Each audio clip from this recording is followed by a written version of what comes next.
Ömürüң эки-үч эсе эселесин, жашың жакшылыкты жетелесин. Туулган күн кубанычы куттуу болуп, жарык болсун жашооңдун 5 энеси деп Талас облусунун Бакаята районуна караштуу Ташкудук айылынын тургуну. Азыркы учурда Москва шаарында эмгектенип жаткан Ренат кызы Гүлүканды 3 январь өздүк майрамы менен куттуктайбыз.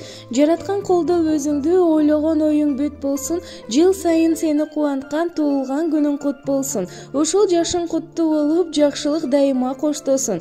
Ардактуу Гүлү, сага бардык жакшылыктарды каалоо менен биргеликте бак талай, узак өмүр, бакубат жашоо, чын ден соолук каалайбыз деп кайненеси жана кайнэжеси Камила, жолдошу Бактияр жана балдары куттукташат. Бүгүн